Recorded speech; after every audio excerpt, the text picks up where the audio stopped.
Okay, tingnan nga ito. Sino kaya ito kung natatanda? Yaya! Okay, ito si Yaya. Siya ay taong Taga-alaga ng baby. Yes, taga-alaga ng bata. O siya ay taong binabayaran para mag-alaga ng bata. Sabi niya, iya. Sabi niyo nga, Iya! tignan niyo yung kamay ng Yaya, tsaka yung yao. Sabi niya, Iya! Okay, eto si Yaya. At ito naman yung, kasi pinaralan natin to So ano ito? Sino to si Yaya? Yaya, eto anong basa dito? Ya. At ito yung Ya. Ulit sabihin nyo nga ulit. Ya. Teka, pero hindi nakikinig. Araw. Okay, ito Tabo. Ya. Bata. Sabihin nyo ulit. Baso. Okay, tingnan mo, pareho no? Yaya na kung ganon. Ito ay Ya. Oo, okay. Next. Ano naman ito? Ito ay baso. Saan nga ginagamit ang baso? Kapag gusto sumagot, Maria. Sige si Maria. Itatas lamang ang kamay, Maria. Okay, ikaw. Oo, yes. Ang baso ay ginagamit natin para makainom. Ilalagay ito ng iba't iba. O, pwedeng tubig. Ano pa? Juice. Kape. Gatas. Milo, chocolate. O, gusto ano man ang gusto natin. Inumin. Okay? Ano ulit ito? Baso. Nilagyan lang siya ng straw. Kasi yung iba gusto talaga mag-straw. Parang sa Jollibee o para sa kumakain tayo sa labas, nilalagyan natin ng straw. So, ito ay baso. Ano ito? Ba. Okay, ito yung ba. Baso. Parang itong baba. Ang tawag nito ay baba. Ito ay ba. O, tandaan yung baso. Baba. Naiintindihan po? Nakikinig po? Ay, parang may di nakikinig ulit. Nakikinig po ba, mga bata? Yes, very good. Saan nakatingin? Kay teacher. Kay teacher dapat. Si teacher muna ang titignan. O, mayroon ako parang hindi nakikita ang nakikinig ko. Dito ang nakatingin. Okay, so ano ito? Ano ito? Ano ulit ito? Isa pa dito sa Baso. Group 1. Ano to? Ba. Group 2. Group 3. Ano to? Group 4. Okay, palakpakan nga mga sarili ng mga nakikinig. Okay. Ito naman. Ano naman ito? Okay, lagi natin ginagamit sa paaralan pag pumapasok tayo ang lapis. Bakit ba kayo? Kasi hindi ka makakasunod ang pangalan mo kapag wala kang lapis. Ang lapis ba nakaiga, nakatayo? Nakatayo. Okay, nakatayo ang lapis. Ang lapis ay ginagamit natin para tayo makapagsulat. Yes. Hindi pwedeng hindi tayo magsusulat. Paano tayo matututo din? Habang binabasa natin, minsan dapat magsusulat din. Oo, at saka para ma-exercise ang ating mga kamay. Gagamit tayo ng lapis kapag nagsusulat. Hindi ginagamit ang lapis sa pantusok sa kaklase. Hindi ginagamit ang lapis para paglaruan kasi baka mamaya matusok ka din. Pag tumatakbo kayo, may hawak kayong lapis, pwedeng makadisgrasya o masaktan kayo pag nadapa kayo.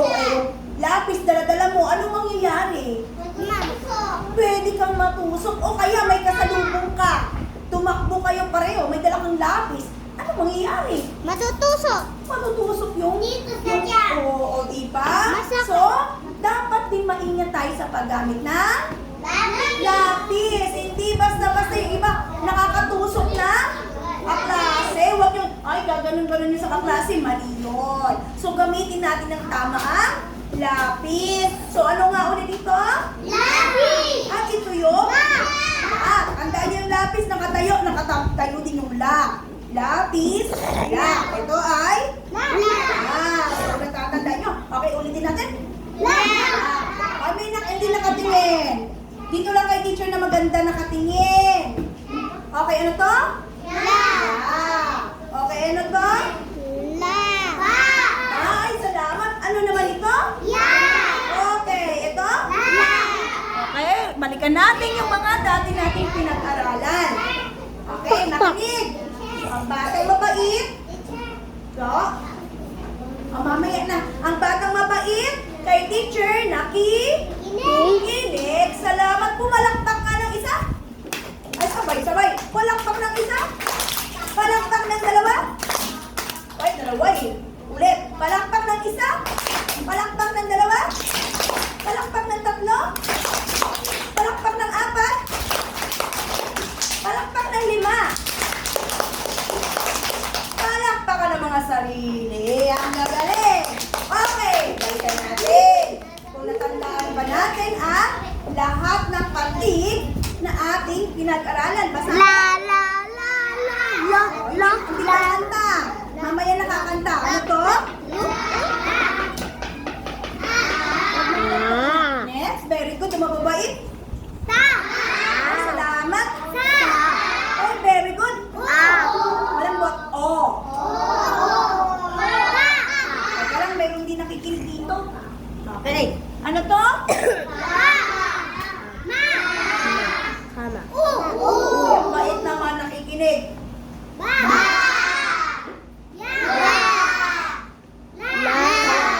Sulat na. Okay, isa pa. Mamaya tatawag ako. Sige, ready? Ano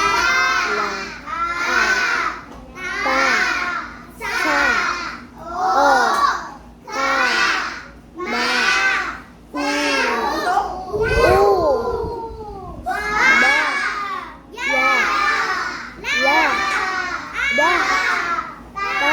Okay, may tatawag na si teacher ng pagbabasa nito. Sino makaka-perfect kaya nito? Sige nga. Taas ang kamay. O sige, Arkin. Arkin, ay, Akiro pala. Tayo anak, lakasan mo boses mo.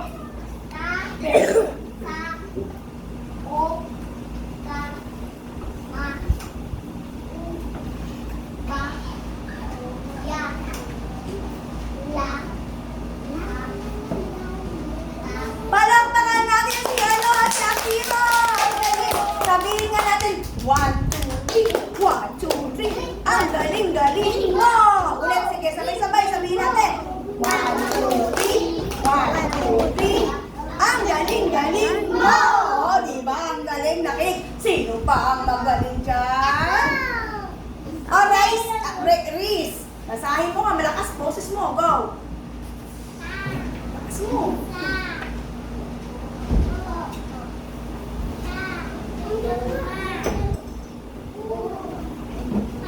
Ano?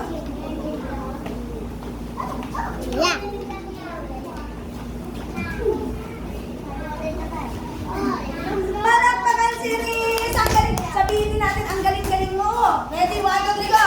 1, 2, 3! 1, 2, 3! Ang galing-galing mo! Okay, sige pa! O, sige! Mansala, go! Ano to? Hindi. Okay.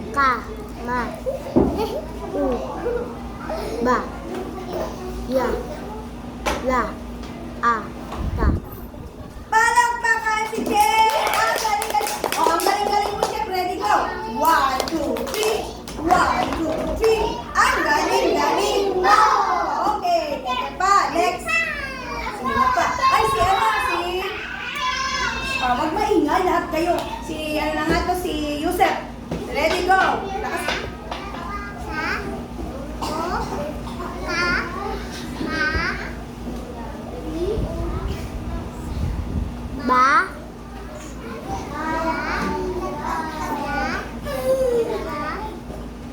Palakpakan si Yusef! Ready?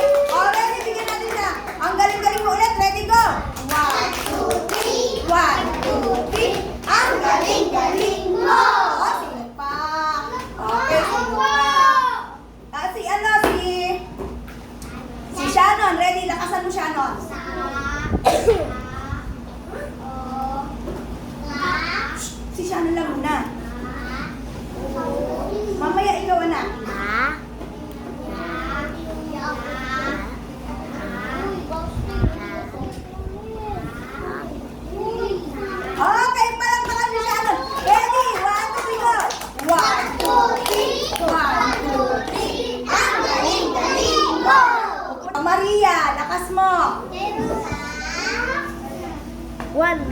Oo. 1, 2, 3.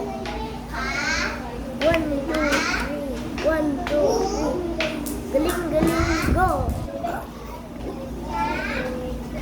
Ano to? Ano to? Red, red. Swim through, alam niya yan. Ano to? Okay, palakpakan si Maria na. 1, 2, 3. Ang galing-galing mo! Huwag maingay pag may nagbabasa, di ba? Yung ay pagpapakita ng respeto. Kapag may nagsasalita, dapat tayo ay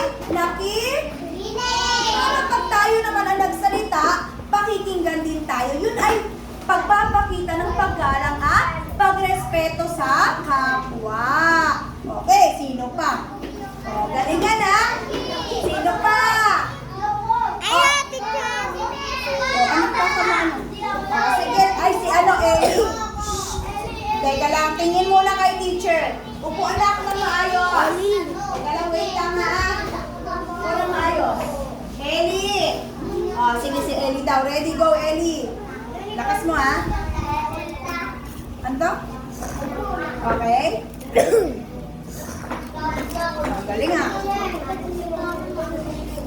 Very good. Magaling. Okay. Teacher! Turuan.